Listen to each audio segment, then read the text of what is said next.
Salut les micro-entrepreneurs, aujourd'hui on va voir comment déclarer ses impôts en 2021. On sait à quel point ça peut être long, ça peut être fastidieux, ça peut être compliqué, on n'aime pas la paperasse.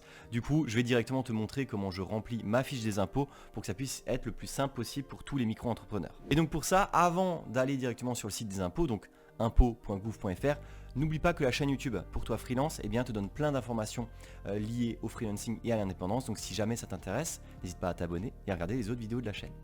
Voilà, donc une fois que tu es sur le site des impôts.gouv.fr, tu cliques sur votre espace particulier. Une fois que tu es sur l'espace particulier, tu vas cliquer sur accéder à la déclaration en ligne qui est disponible depuis le 8 avril 2021. Ok ? Et au niveau des dates butoirs de limite de dépôt, ici, donc le 8 avril, c'était le démarrage de la déclaration. Le 26 mai, tu auras la possibilité de déclarer jusqu'au 26 mai si tu fais partie du département 01 au 19. 1er juin si tu es du département 20 au 54 et jusqu'au 8 juin 2021 si tu es du département 55 au département d'outre-mer. Donc moi par exemple qui suis dans le 67, j'ai jusqu'au 8 juin. Les personnes qui sont à Paris par exemple le 75, ça va être également le 8 juin, etc.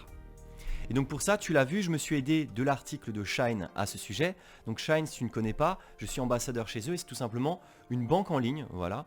Et outre, on va dire les avantages de la banque en ligne, cet outil-là, je l'utilise parce qu'il permet de doubler notamment les garanties sur les choses que tu achètes avec cette carte-là. Par exemple, j'ai acheté cet ordinateur portable. L'ordinateur, maintenant, au lieu d'avoir une garantie de 2 ans, il a une garantie de 4 ans. Donc il y a plusieurs avantages à ce sujet-là, je te laisse regarder la vidéo à ce sujet pour que tu puisses comprendre ce que c'est Shine. Mais si jamais ça t'intéresse, avec justement mon lien, tu as accès à 2 mois gratuits directement dans la description.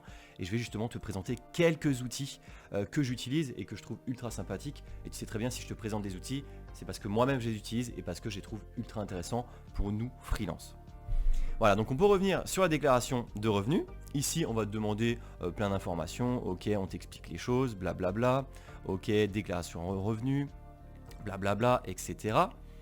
Ici, une fois que tu arrives sur déclaration des revenus 2020, donc tu t'en doutes bien, on est en 2021, tu dois déclarer ton chiffre d'affaires que tu as perçu en 2020. Chiffre d'affaires, d'accord ? Donc si tu es en TVA, la TVA, tu ne la prends pas en compte et tu ne prends pas en compte ton chiffre d'affaires sans les cotisations. C'est vraiment le chiffre d'affaires, ok ? De 2020. Et donc à partir de là, là il s'agit de l'état civil. J'ai pas besoin forcément de le montrer. Toi tu sauras ce que tu as à écrire, tout ce qui est lié à ton nom, prénom, adresse, etc. Tu as juste besoin de le remplir tranquillement. On va avancer. Ici, on a des petites indications supplémentaires. Alors pars du principe que de mon côté, je suis célibataire, pas marié, pas pacsé, pas d'enfant. Donc je vais te montrer une déclaration la plus sobre possible. Si toi tu as un cas particulier, tu auras juste besoin de rajouter, on va dire, tes cas particuliers, en sachant que si jamais il y a des difficultés, on va dire, à avoir des réponses sur la déclaration, n'hésite pas à regarder des articles sur internet. Si tu as 1, 2 enfants, tu as des pensions alimentaires, etc. Donc de mon côté, ici, ok, si je suis célibataire, j'ai rien à noter, rien du tout. J'ai pas d'enfants, j'ai pas d'enfants mineurs, majeurs, etc. Pareil, la déclaration va continuer à te montrer des choses par-ci par-là. Maintenant, il s'agit de, on va dire, d'une des pages les plus importantes. Cette page-là, c'est la page qui va te permettre de rajouter des déclarations à ta déclaration principale. Ça veut tout simplement dire que, ta déclaration de base, c'est celle pour toi si tu as des salaires ou autres, si tu es salarié. Et ensuite, on va rajouter des déclarations si par exemple tu es micro-entrepreneur, si tu es agriculteur, si tu as des revenus spéciaux, etc. Et donc nous, en tant que micro-entrepreneur, il faut savoir où cocher, on va dire, les différentes choses, justement. Alors de mon côté, ici j'ai déjà traitement et salaire qui est validé, tout simplement parce que je travaille dans des écoles et dans ce cas-là, j'ai des salaires. Donc ici, automatiquement, c'est coché, les impôts sont au courant. Ensuite, je continue. Ici, prélèvement à la source déjà payé, c'est qu'en fait, j'avais déjà payé 800 € d'impôts par le passé. Et donc ça, ils l'ont gardé en mémoire. Et donc sur les impôts finaux que je vais devoir payer, j'aurai 700 € en moins. Et là, retenue à la source des non-résidents, c'est déjà coché. Donc nous, ce qui va nous intéresser, c'est vraiment ça. Si tu es micro-entrepreneur, il y a justement, alors voilà, ce sont ces 3 cases à cocher qui nous intéressent. La première, c'est tout simplement la case liée aux micro-entrepreneurs qui ont opté pour le versement libératoire de l'impôt sur le revenu. Donc si jamais tu as opté pour le versement libératoire, tu coches là-dessus. Et ensuite, si tu n'as pas opté pour le versement libératoire, Si tu es dans la prestation de service, tu coches ici, d'accord, revenus non commerciaux professionnels. Personnellement, je suis web designer, graphiste, formateur. Et bien dans ce cas-là, je suis non commerciaux professionnel, je suis en prestation de service. Mais si par exemple tu fais de la vente de produits ou si tu fais des prestations commerciales, et bien dans ce cas-là, tu vas cocher ici, d'accord?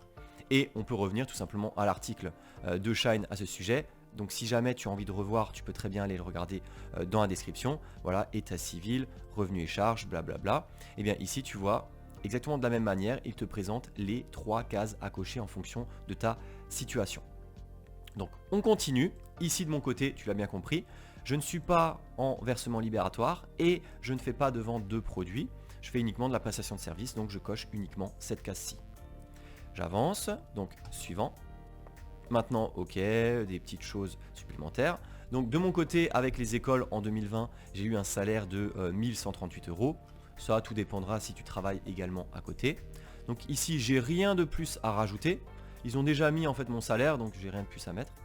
Suivant. À présent, nous voici sur la page la plus importante, mais avant de te présenter exactement la page en question, puisque la page ici, c'est effectivement ma déclaration en tant que prestation de service, n'ayant pas opté pour le versement libératoire. Dans ce cas-là, ça ressemble à ça. Par contre, si l'on prend de nouveau l'article de Shine, eh bien, tu peux tout simplement aller regarder. Et ici, si par exemple, tu as opté pour le versement libératoire, tu as quelque chose de légèrement différent. Tu vas te retrouver avec quelque chose qui ressemble à ça en termes de déclaration, ok. Et donc ici, tu vois qu'il y a bien écrit micro-entrepreneur ayant opté pour le versement libératoire de l'impôt sur le revenu. Et c'est ici que tu vas mettre tout simplement, tu vois, vente de marchandises, prestation de services, recette brute. Donc là, c'est bien marqué. Donc le 5TA, c'est si tu as fait de la vente. Et le 5TB juste en dessous, c'est si tu as fait des prestations de services commerciales. Mais très important, si vous êtes web designer, graphiste, développeur, vous devez aller marquer justement vos revenus non commerciaux. En fait, vous allez aller dans le 5TE. C'est là la petite subtilité sur la déclaration des impôts. C'est que nous, on pense être prestation de service, blablabla. En fait, non, c'est pas le cas. Si tu es graphiste, web designer ou autre, tu dois te mettre dans le 5TE si tu es en versement libératoire. Ok ? Ensuite, si on est en revenus industriels et commerciaux professionnels, tu l'as vu avec l'article de Shine, c'est pareil. Ici, tac, vente de marchandises, c'est le 5KO. Tu as vente de marchandises et assimilé. Et si tu effectues des prestations de services commerciales, tu es dans le 5KP. Là où justement ça nous intéresse, nous, si jamais on est graphiste, community manager, rédacteur, etc. Donc la majorité des gens, je pense, qui suivent ma chaîne, eh bien ce seront des revenus non commerciaux professionnels, n'ayant pas forcément fait recours au versement libératoire de l'impôt sur le revenu. Donc dans ce cas-là, tu vois, cette petite représentation, c'est exactement ce que j'ai ici même. Tout d'abord, ce que tu dois écrire, c'est la durée de l'exercice. La durée de l'exercice, c'est tout simplement le nombre de mois d'activité de l'entreprise durant l'année 2020. Si par exemple ton activité est là depuis avant 2020, bah dans ce cas-là, tu as travaillé les 12 mois. Si tu as démarré ton activité en juillet 2020, dans ce cas-là, eh bien, ton activité est présente depuis 6 mois. Tu vois ? Et ensuite, la deuxième chose à noter, ce sont tout simplement les revenus imposables, donc ici même. Et donc, deuxième outil que je peux te présenter, c'est tout simplement Freebie. Je pense que tu le vois suffisamment sur la chaîne. Mais Freebie, c'est tout simplement mon outil de facturation que j'utilise maintenant depuis plus de 2 ans. Ultra complet, rapide, tout ce que tu veux. De toute façon, j'en parle suffisamment sur la chaîne. Donc pareil, si tu as envie de le tester, eh bien, il y a 2 mois gratuits dans la description, je te laisse voir. Mais en tout cas, ce qui est sûr, c'est que si je voulais prendre mon chiffre d'affaires, ici j'ai pris le chiffre d'affaires de 2019 parce que 2020 ça a un tout petit peu augmenté. Mais voilà, donc si je prends par exemple le 2019, tac, je le copie, je vais ici, je le colle, et voilà, c'est bon. Freebie m'a directement donné le total en fait de mon chiffre d'affaires durant l'année en question. Et donc là, c'est bon, j'ai bien les revenus imposables, mon nombre de mois d'activité, c'est bon, je peux passer directement à la suite. Ok ?